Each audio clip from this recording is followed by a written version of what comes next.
We get the latest earnings today from Apple. When the market closes, analysts are looking for higher results from a year ago, but investors want to know a couple of specific things. When is the iPhone 8 or whatever they're calling the new iPhone coming out? Jeff Taylor is the co-founder and the managing director of Digital Risk. Good morning to you, sir. Good morning. Is all the hype about this earnings report from Apple, about what they're going to say about their guidance going forward, when we can expect to see the newest iPhone? You know, it really is. I mean, for the most part, this actual quarter is more like a lame duck quarter, even though we're expecting 10% jump on earnings per share and a 6% revenue growth. Everybody's talking about what are we going to see in the iPhone 8, and people are even thinking many people who have the iPhone 6 who have been holding off didn't buy the 7, working for the 8. It's all about the iPhone 8, the additional functionality, and the more and more that we rely on our iPhones, what we'll be able to use it for. Talk about that functionality. I mean, we've seen leaked pictures. It looks pretty. You know, it would basically be a display that covers the entire screen. The home button disappears. I'm hearing face unlocking technology. What are you hearing?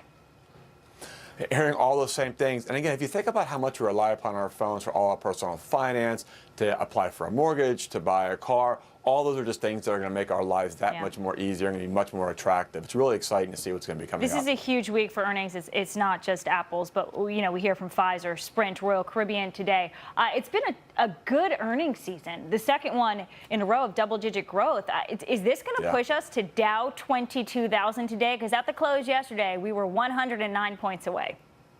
I tell you what, it really looks like it this morning as we're heading into a couple hours before the market opens. 22,000 looks very, very doable. And if you're looking globally right now, there's a lot of great economic indicators across the globe that many economies are heading on all cylinders. Yeah, global growth is looking good. We got that report from manufacturing activity in the UK, factory activity in China. We get the U.S. numbers today. What are you expecting about U.S. factory growth?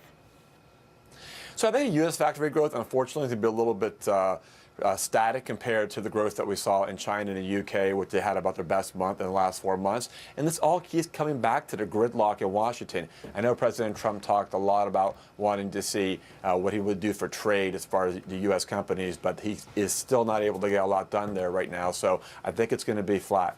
U.S. We talk about tax reform, and the hope for tax reform this year, maybe by fall, would not only help consumers feel richer, but it would certainly help businesses, big and small, out there. Do you think tax reform is already baked into these numbers, or do you think the market's going to just explode when we see a package? You know what? I think that the market may explode when we see a package, because as much as until he gets past health care, we cannot move on to tax reform. But tax reform, he's got to get done. The Republicans need to get a win this year, and that's going to come in tax reform, I think. So I don't think it's baked into the numbers. I think we'll see some upside when that actually does happen for the American people. That's pretty unbelievable. This market's just grinding higher. Jeff, I know. Good to see you. Thank you. Thank you.